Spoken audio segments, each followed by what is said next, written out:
Swali langu mimi lililenga kwenye huduma ya simu kwa simu. Sikuwa na tatizo kati ya benki na simu, simu na benki, lakini ni mtu kwa mtu, simu moja kwenda simu nyingine. Ukituma unakatwa fedha, ukipokea unakatwa fedha. Mwananchi hana unafuu. Swali langu, kwa nini kusiwepo na bei elekezi? Hilo ni swali la kwanza, kutoka Benki Kuu kuweka kikomo kama walivyoweka kikomo kwenye huduma za benki na simu. Swali la kwanza. Swali la pili ni kwa nini serikali isifikirie kuondoa angalau upande mmoja, kwamba ukituma unaweza ukakatwa, lakini wakati wa kupokea wapokee bure wananchi, ili fedha ziweze zikazunguka na kuwasaidia ndugu zetu wananchi kuondolea mzigo. Mheshimiwa Naibu Spika, asante sana. Mheshimiwa Waziri wa Fedha, majibu.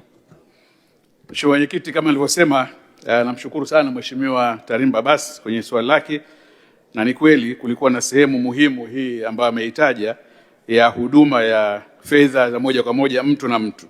Kwenye hili ndio nilisema, Mheshimiwa Naibu wa Spika, kwamba sera yetu hasa ilikuwa ni kuendelea kuwa na soko huria, lakini kwa kujali maslahi ya mlaji. Na kwa sasa hivi haukuwa na bei, kwa ukomo wa bei, lakini Benki Kuu imeendelea kufuatilia kwa ukaribu bei gharama ambazo zinatumika.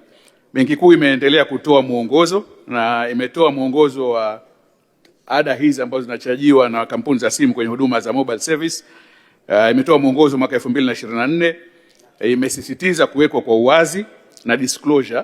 Kwa hiyo kila mtoa huduma wa fedha za malipo ya fedha analazimika kuweka bei ambazo atazichaji ambazo anazitumia kwenye huduma za kutuma na kutolea pesa.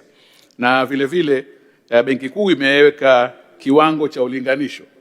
Kimeweka kwenye poto, lakini vile vile imeweka na kiwango cha ulinganisho wenyewe ita price comparator, ambayo inasaidia watumaji na watoaji wa huduma kuweza kuona zile chaji zenyewe.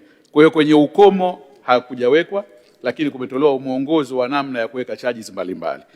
Swali la pili la Mheshimiwa Tarimba, lile la kuondoa upande mmoja, Mheshimiwa, tulichukue, lakini kwa sasa hivi bado hakuna mtumaji na mtoaji vile vile wanachajiwa, kwa sababu wote wawili wanapata huduma kwa sasa mpaka sasa hivi.